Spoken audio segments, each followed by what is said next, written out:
Hi అండి, నమస్తే. Welcome back to our channel జ్యోతిష్ వంటశాల. ఈ రోజటి వీడియోలో నేను కలోంజీ హెయిర్ ఆయిల్ చేస్తున్నాను. ఈ కలోంజీ గింజలని నల్ల జీలకర్ర అని అంటారు. కలోంజీ హెయిర్ ఆయిల్ని యూజ్ చేయడం వలన ఇది తెల్ల జుట్టుని నల్లగా మారుస్తుంది. అంటే ఒక్కసారి పెట్టగానే ఏం మారదు, కంటిన్యూస్గా పెడుతున్న కొద్దీ హెయిర్ అనేది బ్లాక్ కలర్లోకి మారుతుంది. బ్లాక్ కలర్లోకి మారడమే కాకుండా హెయిర్ ఫాల్ అనేది కూడా చాలా వరకు కంట్రోల్ అవుతుంది. మరి ఈ కలోంజీ హెయిర్ ఆయిల్ని ఎలా తయారు చేయాలో ప్రాసెస్లోకి వెళ్ళి చూసేద్దాం. ఈ నల్ల జీలకర్ర జనరల్ స్టోర్లోనైనా లేదంటే సూపర్ మార్కెట్లో దొరుకుతుంది. నేనైతే సూపర్ మార్కెట్లో తీసుకొచ్చాను వీటిని. ఇవి చూడడానికి సేమ్ నల్ల నువ్వులలాగానే ఉంటాయి. ఈ హెయిర్ ఆయిల్ అనేది కలోంజీ సీడ్స్ అలాగే మెంతులను యూజ్ చేస్తూ ఈ హెయిర్ ఆయిల్ ప్రిపేర్ చేద్దాం.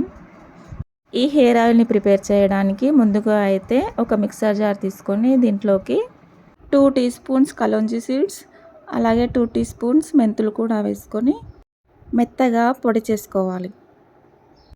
వీటిని సపరేట్గా ఏమీ మిక్సీ పట్టట్లేదండి, నేను ఇక్కడ రెండు ఒకేసారి వేసి మిక్సీ చేస్తున్నాను. ఇవి కొద్ది క్వాంటిటీలో ఉన్నాయి కాబట్టి కొంచెం కొంచెం వేస్తే సరిగ్గా మిక్సీ అవ్వవు కాబట్టి రెండింటిని ఒకేసారి కలిపి గ్రైండ్ చేస్తున్నాను. వీటిని ఫ్రై చేయని అవసరం కూడా ఏం లేదండి, ఇలాగే డైరెక్ట్గా వేసుకొని మిక్సీ చేసుకోవాలి. చూస్తున్నారు కదండి, ఈ విధంగా మెత్తగా పౌడర్ లాగా మిక్సీ చేసుకుంటే సరిపోతుంది. ఇప్పుడు ఒక చిన్న బౌల్ తీసుకొని దీంట్లోకి ఒక 100 గ్రామ్స్ కొబ్బరి నూనెను తీసుకుంటున్నాను. మీ దగ్గర ఒరిజిన్ కొబ్బరి నూనె ఉన్నట్లయితే దాన్ని తీసుకోవచ్చు. ఈ పారాచూట్ కొబ్బరి నూనెని ఇప్పుడు ఒక బౌల్లోకి వేసుకున్న తర్వాత దీంట్లోకి మనం ఆల్రెడీ పొడి చేసి పెట్టుకున్న కలోంజీ మెంతుల పౌడర్ని కలపాలి. ఫస్ట్ అయితే నేను ఇక్కడ 2 టీ స్పూన్స్ పౌడర్ని వేసి కలిపాను. ఇలా ఒకసారి కలుపుకున్న తర్వాత మనకి ఇంకా పడుతుంది అనిపిస్తే మిక్సీ పట్టుకున్నది మొత్తం వేసుకొని కలుపుకోవాలి.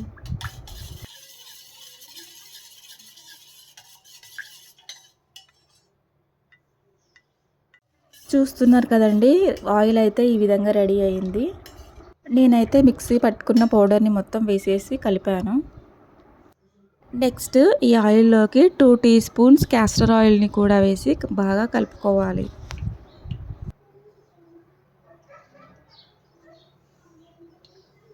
ఈ విధంగా ఆయిల్లోకి క్యాస్టర్ ఆయిల్ కూడా వేసిన తర్వాత ఇప్పుడు ఈ బౌల్ని డైరెక్ట్గా ఫ్లేమ్ పైన పెట్టకుండా డబల్ బాయిలింగ్ మెథడ్లో ఈ ఆయిల్ని హీట్ చేసుకోవాలి.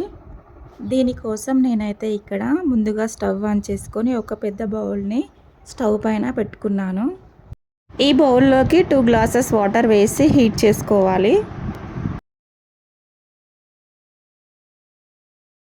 ఆయిల్ బౌల్ని ఈ పెద్ద వాటర్ బౌల్లోకి పెట్టుకొని ఫ్లేమ్ని మీడియంలో పెట్టుకొని ఒక 5 to 6 మినిట్స్ పాటు ఈ ఆయిల్ని ఇలా డబల్ బాయిలింగ్ మెథడ్లో హీట్ చేసుకోవాలి. ఇలా 5 to 6 మినిట్స్ పాటు ఆయిల్ డబుల్ బాయిలింగ్ మెథడ్లో హీట్ అయిన తర్వాత ఇక స్టవ్ ఆపేసి ఆయిల్ని పూర్తిగా చల్లార్చుకోవాలి. చూస్తున్నారు కదండి, ఆయిల్ హీట్ చేసుకున్న తర్వాత ఆయిల్ అయితే బ్లాక్ కలర్లోకి మారింది. ఈ విధంగా పూర్తిగా చల్లార్చుకున్న ఈ ఆయిల్ని ఒక గ్లాస్ కంటైనర్లో వేసుకొని స్టోర్ చేసుకోవాలి. ఈ ఆయిల్ని ఇప్పుడే ఏమీ ఫిల్టర్ చేయకుండా ఒక గ్లాస్ కంటైనర్లోకి ఇలాగే ట్రాన్స్ఫర్ చేసేసుకోవాలి. అలాగే ఈ ఆయిల్ని ఇలాగే తలకి అప్లై చేయకుండా ఈ ఆయిల్ని సన్లైట్లో 8 to 9 డేస్ పాటు పెట్టుకోవాలి. ఈ విధంగా ఆయిల్ని సన్లైట్లో పెట్టుకోవడం వలన ఈ కలోంజీ సీడ్స్ ఇంకా మెంతులలో ఉన్న న్యూట్రియంట్స్ అన్నీ ఎక్స్ట్రాక్ట్ అయ్యి ఈ ఆయిల్ ఇంకా ఎఫెక్టివ్గా పనిచేస్తుంది. కాబట్టి ఖచ్చితంగా ఈ ఆయిల్ని సన్లైట్లో పెట్టిన తర్వాత మాత్రమే యూజ్ చేయండి.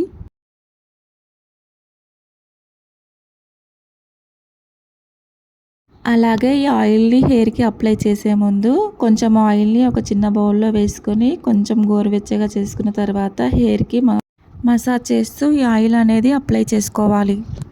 ఈ విధంగా ఆయిల్ని కంటిన్యూస్గా హెయిర్కి అప్లై చేయడం వలన మన హెయిర్ అనేది బ్లాక్ కలర్లోకి మారడమే కాకుండా జుట్టు ఊడకుండా ఒత్తుగా పెరుగుతుంది. ఈ వీడియో కనుక మీకు నచ్చినట్లయితే ఈ వీడియోని లైక్ చేసి షేర్ చేసి సబ్స్క్రైబ్ చేసుకోండి. Thank you for watching this video.